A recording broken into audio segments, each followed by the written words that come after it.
Hi, it's Yasmin Boland, and today I want to talk about life post the eclipse last week.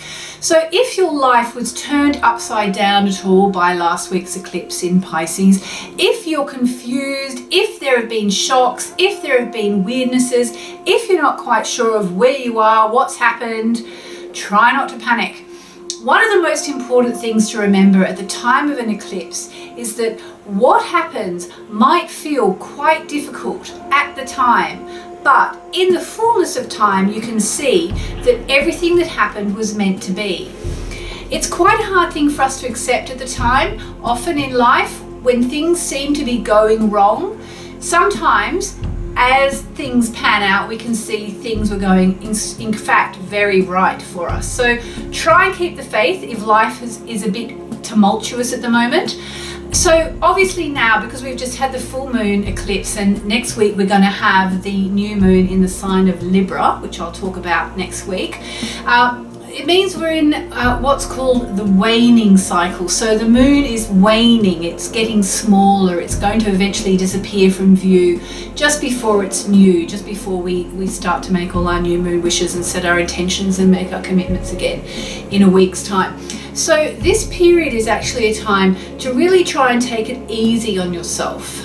It's something I talk about a lot in my stars, on my site, and for all the people I write for, but it's not always something I do myself. So for example, quite recently it was the waning cycle. I knew I had to take it easy. I couldn't take it easy because of a work project I had on, and I got all these little ailments wrong with me. You know, nothing serious, but I had to get a little bit of help for this and a bit of treatment for that.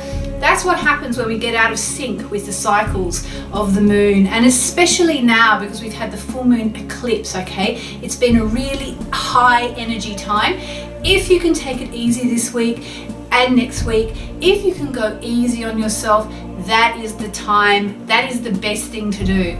And especially because we've just had the high energy of the full moon eclipse, more so than ever, now is the time to really use this week as a chance to get your energy back, to regroup. Try not to push yourself too hard.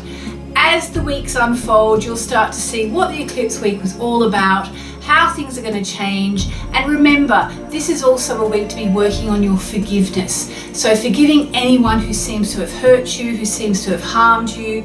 The truth is, you have a soul contract with that person. Whatever's happening is happening because it's for your highest good. And I know that's really hard to accept in some cases, some more than others. But overall, if you can try and accept that whatever you're going through right now is actually helping you to grow as a person, it will make this period much easier to handle. I'll be back here next week when I'm going to be talking about the new moon in Libra, which is the sign of relationships and partnerships. Thanks for listening.